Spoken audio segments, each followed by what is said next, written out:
Catch of the Day, an EVE Online short story. Galente Fregate Notrimus, you've been cleared for docking. Prepare for initiation of docking sequence. Enjoy your stay in Karidi Station. The monotonous voice of the command tower's personnel sounded even more bored than Gaspar Anoun was feeling. Although the journey had been short and relatively uneventful, it was always tiresome to deal with Amar custom officials, and Gaspar had met a lot of them in the last few hours since his arrival into Amar space. The Amar station loomed large above him, majestic in its monstrosity.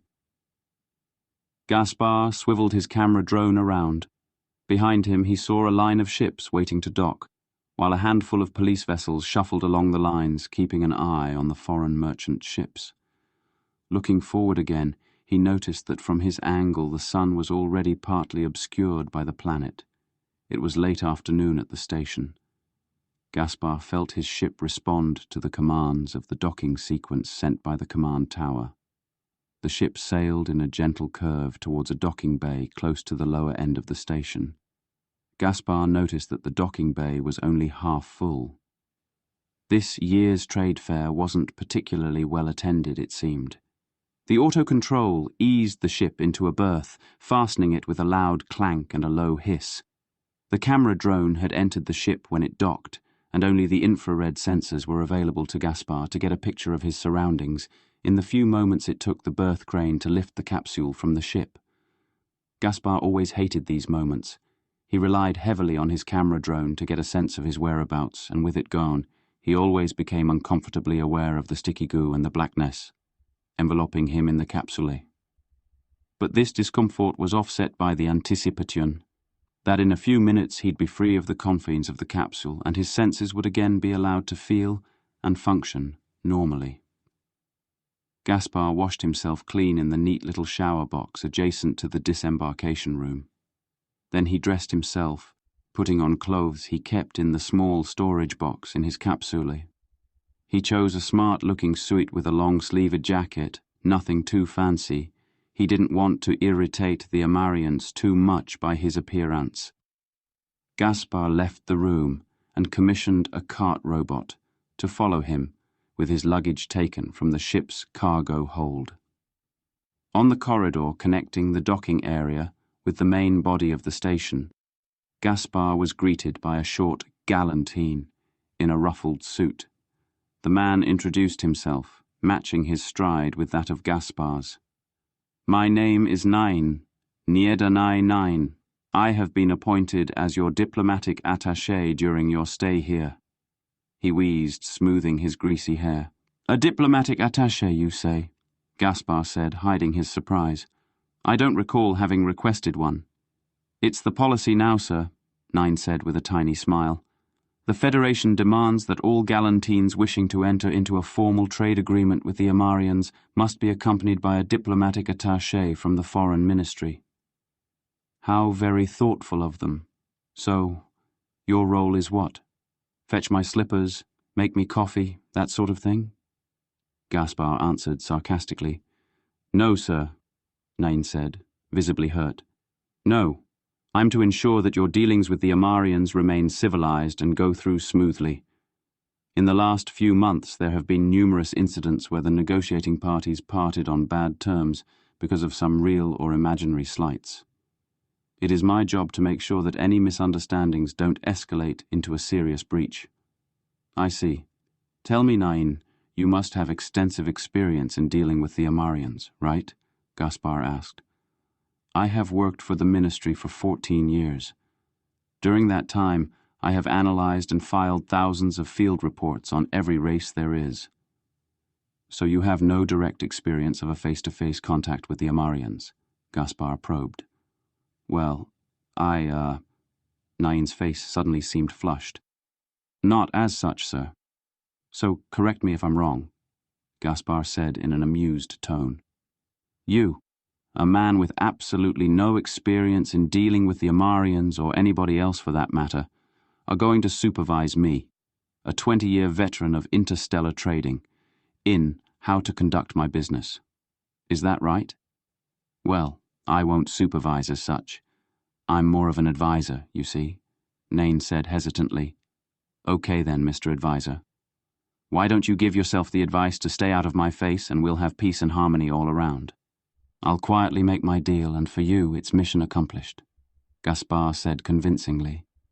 Nain mulled things over for a minute before answering.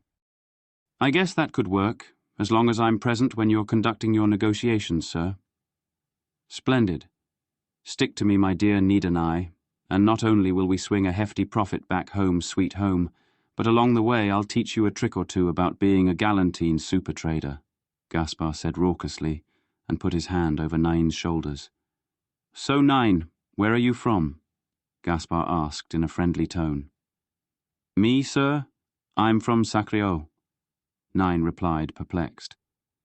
In the Nerone district, he added when he saw the lack of recognition on Gaspar's face. The two men navigated the narrow corridors of Corridi Station en route to Gaspar's suite, the cart robot trudging behind them, carrying Gaspar's emerald-green travel trunks. Gaspar knew his way well around the station, as he'd been here many times before. He stayed clear of the busy thoroughfares, preferring the side corridors, as they allowed for a more relaxed stroll. He used the time to explain to the woefully ignorant attaché the purpose of his trip here. You know, Nain, the Amarians can be a real pain in the ass to deal with. But the Amar Empire is a huge market, and it seems every soul there is crying out for Galantine or Caldari or Jovian goods. The Amarians like to regulate things, just to let you know who's got the power, and these trade fairs are a part of that. You can't just waltz into the Empire and start trading left and right. You have to have permission to trade certain goods.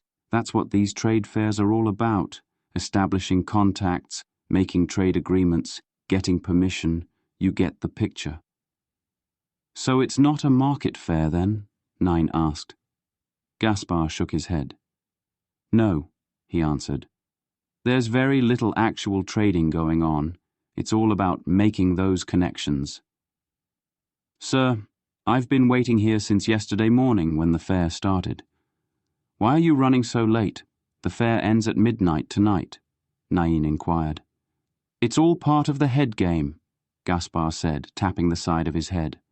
My trade rivals will be thinking the exactly same thing, and the more they wonder, the more irritated they become, which is good for us. It's all a part of the plan. Gaspar finished with a flourish, waving his hands in the air like he was talking about some religious experience. Then he laughed heartily and slapped Nain on the shoulders. Very clever, sir, Nain said, obviously wondering how much truth was in what Gaspar had just said. Remember, my dear Nidanai, appearance counts for everything. Gaspar said, and looked at Nain's skeptical face. You'll see. Gaspar's suite was more of an apartment, with a huge living room and a luxurious bedroom. The suite was decorated in the latest Galantine fashion, contrasting nicely with the somber but stylish Amar fashion. Gaspar unloaded the cart robot in the living room and sent it rumbling back. Then he ushered Nain out of the room. I'll have to make some small preparations before we go to the main hall. I'll be with you in 5. Once the door had closed on Nain, Gaspar, in a quick motion belying his former easy manners, opened his briefcase, revealing a small portable computer. He plugged the computer into the station's public system. For the next few minutes, his agile fingers tapped furiously at the keyboard, only stopping occasionally when he established contact with persons in other parts of the station, and brief conversations ensued. Finally, he slapped the computer shut, locking it again down into his briefcase. Brushing down creases on his trousers, he then proceeded out into the corridor once more, where Nain was patiently waiting. Ready, sir? Nain asked, the disdain in his voice over Gaspar's apparent fussiness over his physical appearance barely visible. Ready for anything. Gaspar replied cheerfully, again embracing his jovial, charismatic behavior as they set out for the elevators to the main hall. The floor of the main hall was an unblemished white marble, and the ceiling was a sparkling glass dome, through which the lush Corridy planet was clearly visible. The effect was quite magnificent, something the Amarians excelled in portraying. The sheer size of the hall seemed to engulf everyone in it, and it almost had the appearance of being deserted. Numerous small groups of people were scattered around it, huddled together in discussion. The majority of those present were Amarians, with Kaldari and Galantines being of about equal number. There were even a few Jovians visible, but understandably not a single Minmatar was in sight. Waiters scurried around carrying trays stacked with glasses filled with every kind of drink imaginable.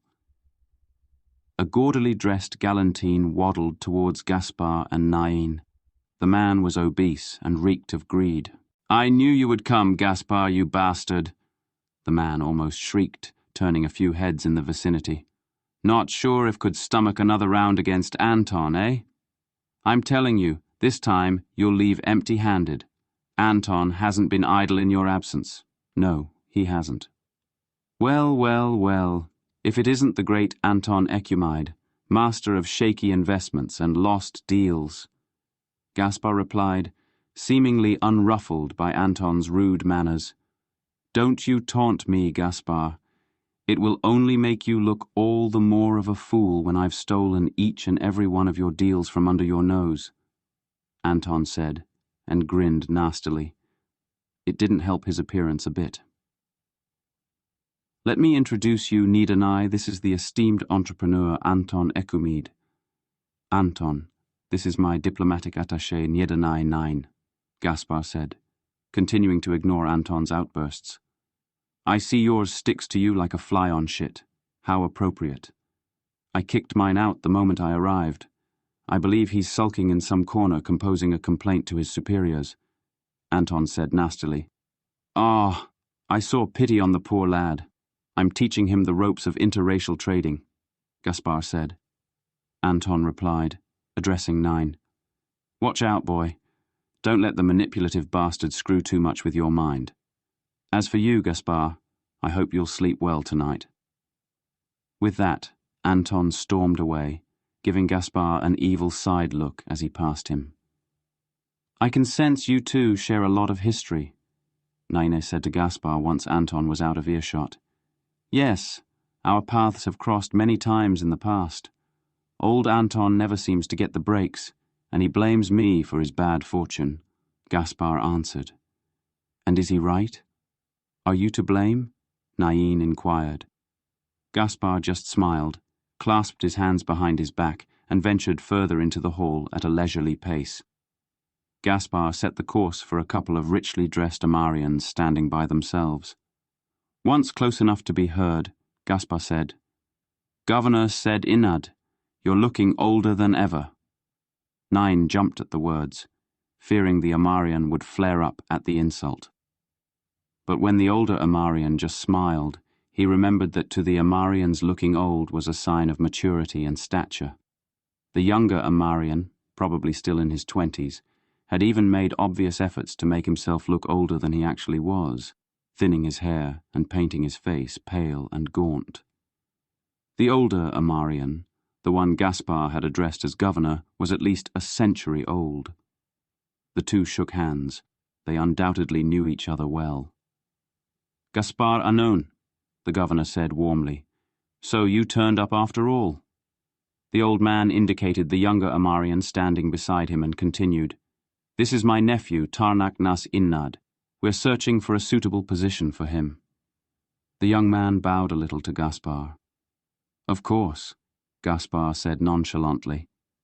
"After all, next to despotism, nepotism is the favorite pastime of the Amarians, right? You guys never change. And neither do you, Gaspar. Always the witty one. One of these days your rude quips will become your bane." The governor replied, yet he didn't seem the least bit ruffled. "Forgive me, my lord," Gaspar said.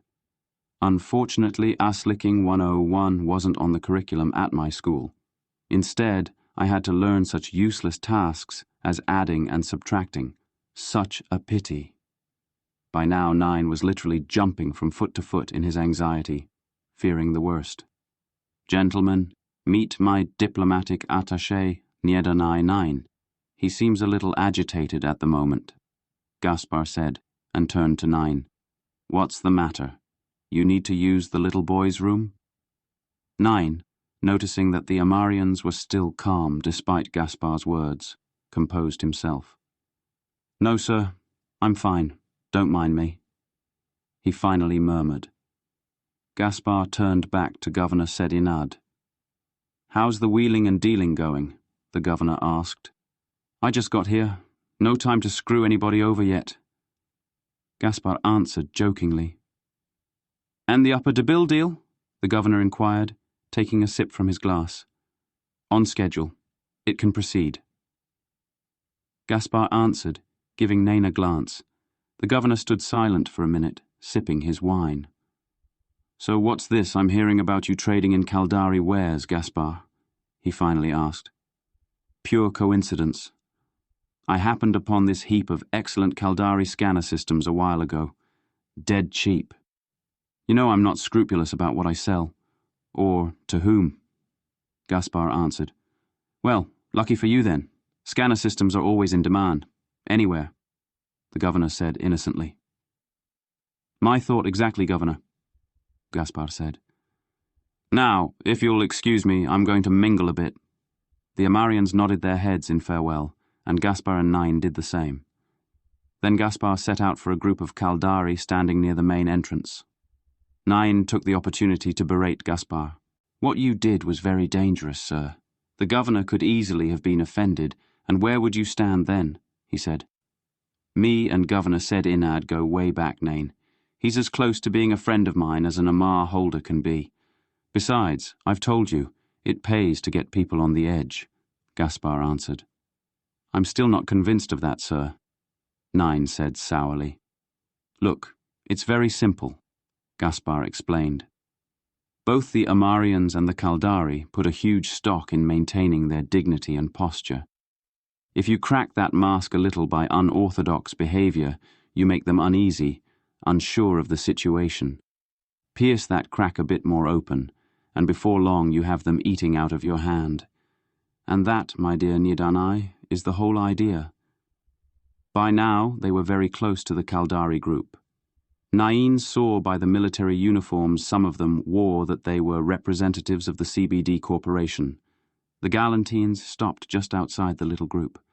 The Caldari ignored them for a few minutes, on purpose no doubt, trying to gain the upper hand in the upcoming discussion.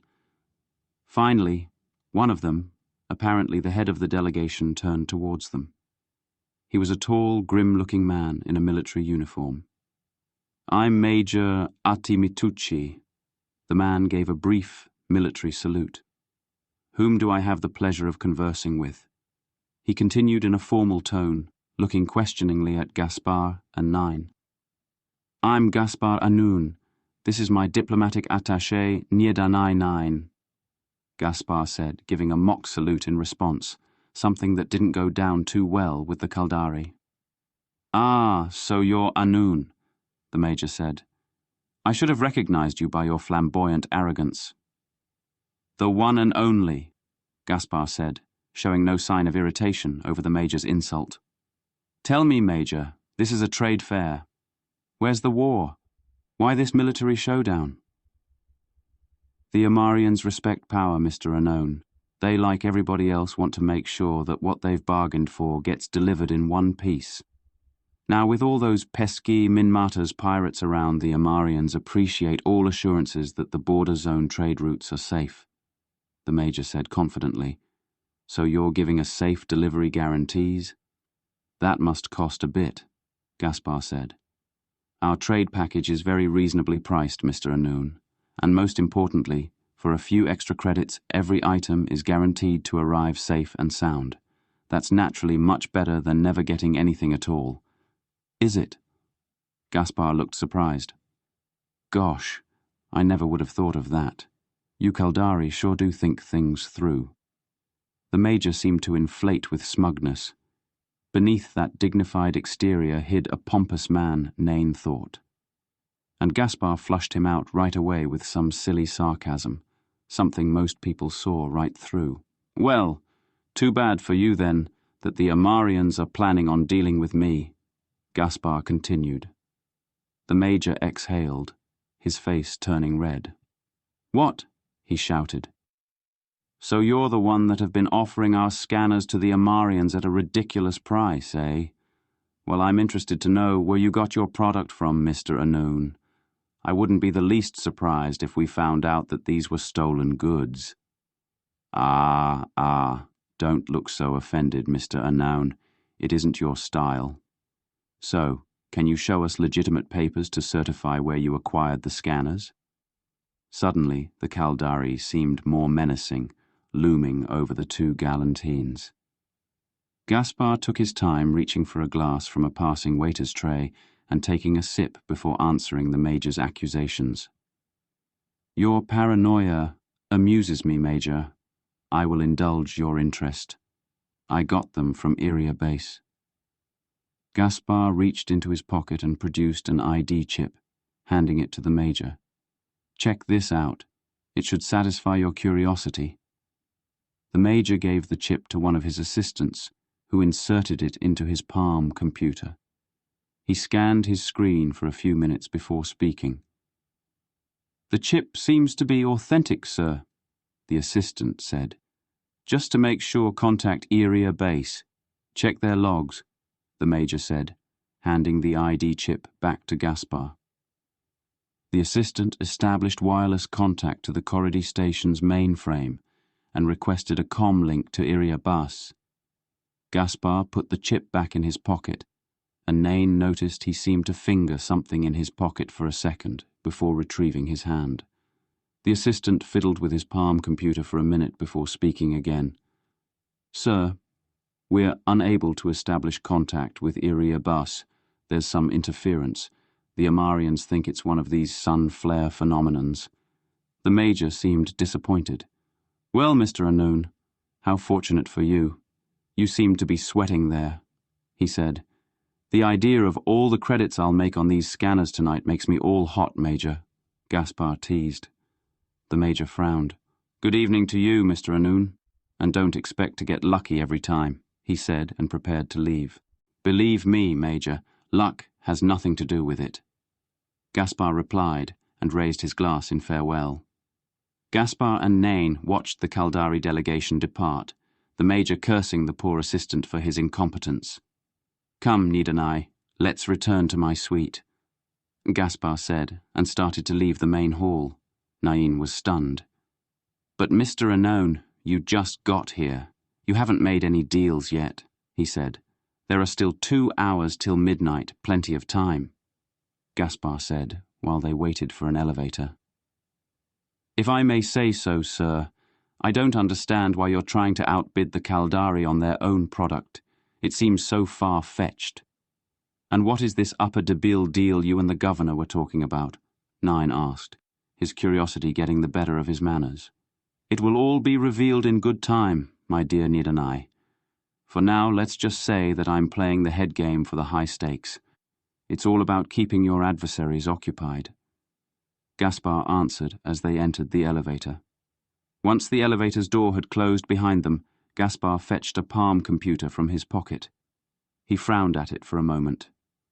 It seems my Palmer is out at the moment. Can I borrow yours for a second?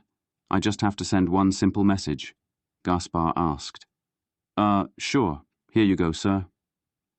Nain handed Gaspar his Palm computer.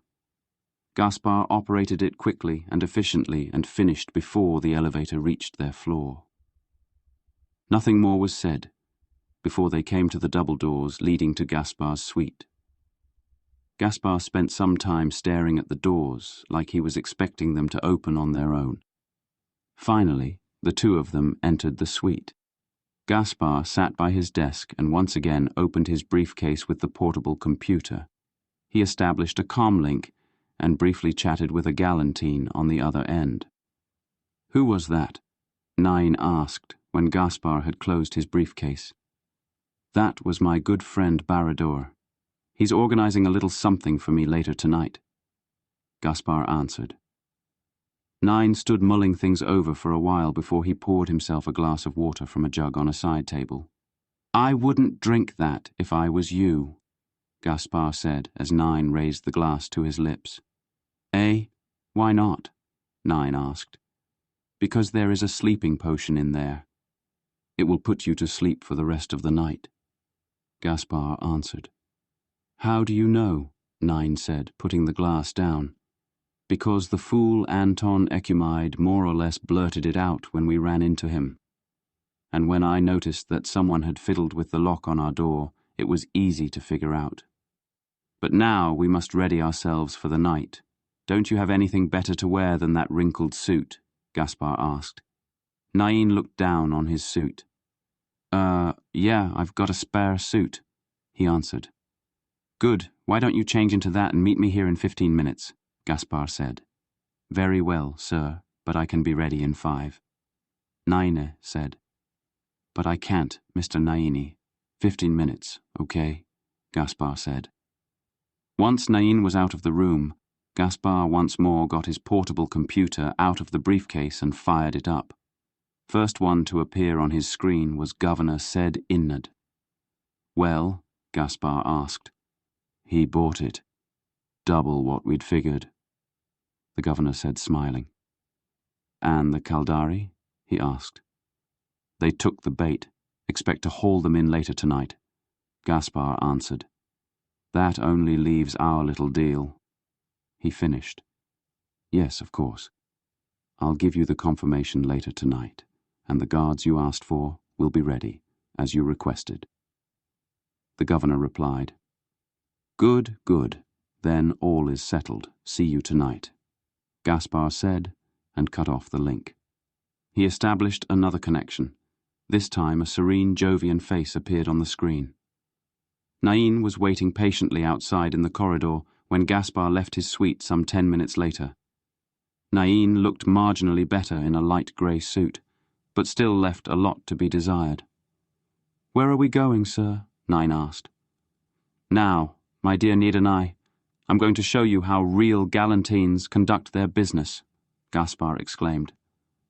Until now we've been playing by the business books of the Amarian and the Caldari, boring conversation between sombre men, making sombre deals that might earn their grandchildren a nickel. They're always complimenting themselves, how smart they are in their long-term planning, but there's no fun in it, Nidanai. No fun in it at all. I mean, look at them. They labour like ants around the clock, setting aside some measly sum so they can go on some lame space cruising when they've become too old and spent to work anymore. They're spending their youth toiling away so they can have a bit of fun when they're 150 years old. Too old to have any real fun, as I see it. Where's the logic in that, I ask you? You know what their problem is? Gaspar paused, obviously expecting some kind of an answer from Nain. I don't know, sir. What's the problem? Nain ventured. They're too fixed up on keeping work and leisure separate. To them, the two things don't go together. But we Galantean traders know that work and leisure go very well together. They're just two sides of the same coin. Meaningful playing and playful working. That's what I always say. Gaspar finished his speech just as the two reached a large double door at the end of a corridor. And now, Niadanai, I'll show just what I mean. With that, Gaspar threw the doors open. Loud noise and bright lights engulfed Nain, battering his every sense. Behind the doors was a large room, and at the moment it was filled with laughing, shouting people. There was a wild party going on. The attendants were mostly other Galantines, but a number of Amarians and some Caldari were also to be seen. What do you think? Gaspar shouted over the din. I don't know, sir. What's going on? Nain asked, clearly bewildered. This is what I was organizing. This is playful work, or meaningful playing, whichever you prefer, in its purest form, Gaspar said, and then dived into the crowd. Gaspar quickly got into his host gear, walking among the guests, shaking hands with many, and sharing a brief chat with some. Nain trailed behind, trying to grasp the situation. In one of the corners, Gaspar came upon Anton Ecumide, seated with a couple of girls on each arm. The man was already well drunk. When he saw Gaspar, he cackled loudly and shouted, Gaspar, I bet you're wishing you were asleep right now because I stole the upper Debble system from right under your nose, just as I promised. Anton laughed loudly, enjoying his victory to the fullest. Gaspar seemed a little taken aback. How did you know? He stammered. Well, never mind. Say, Anton, I'll buy it back from you. Whatever you paid plus 50% extra, that's a hefty profit right there, he said, looking hopeful. In your dreams. That system is mine. You'll never get it. Anton laughed again, even louder this time. Gaspar, dejected, walked away. Anton's shrill laughter chasing his heavy steps. Nine followed Gaspar, wanting to comfort him, but unsure how to go about it without embarrassing him even more. Once they were close to the entrance, Gaspar whispered quietly to Nain. Can he see us? Nine looked back. Anton was hidden from view by a happy throng of partygoers. No, the crowd is in the way, Nine replied. Good, Gaspar said, and then he lifted his slumped shoulders and unwrinkled his saddened face. The old Gaspar was back again, jolly as always. Well, Nain, that went rather well, didn't you think? He said merrily. Nain felt his head spinning. But, sir, Anton just bought the system you were after, he said. Yes, he did, Gaspar said. And do you know why I was after it? He asked with a twinkle in his eye. Well, I guess because there's something of value there. No, the system is totally and utterly void of anything interesting or valuable. I was after it because I wanted Anton to buy it, Gaspar said. Suddenly it dawned on Nain. I see, sir. You knew that if Anton heard about your interest in the system, then he would become interested in it. So you deliberately started the rumor that you wanted to buy it. Very clever, sir. But from whom did Anton buy it? No. Don't answer. Let me guess. Governor said Inard, right? Well, the governor's brother, actually. But otherwise you're correct in your assumptions. Well done. You might have a future in politics after all, Gaspar said. Nine beamed. Gaspar spotted Governor said Inard and his nephew. He waved them to come over. Then he leaned towards Nine and said, Meet me at my suite in 1 hour. I've got some business to discuss and then some hard partying to do. Then Gaspar took Nine's arm and led him to a sofa where 2 Galantine beauties were seated. Why don't you, in the meantime, get on first-name basis with my friends over here? Gaspar whispered into Nain's ear and steered him down into the sofa. Sir, are you sure about this? Nain wailed in near panic as the 2 girls leaned into him on both sides. 1 hour, remember that, was all Gaspar shouted as he led the Amarians away into the crowd. An hour later, a sweaty but happy Gaspar rounded the corner to his suite. It didn't surprise him all that much to see Nain already waiting in front of the door. His hair was tangled and his clothes dishevelled. So, did you get on okay with the girls? Gaspar asked him as he led them into his suite.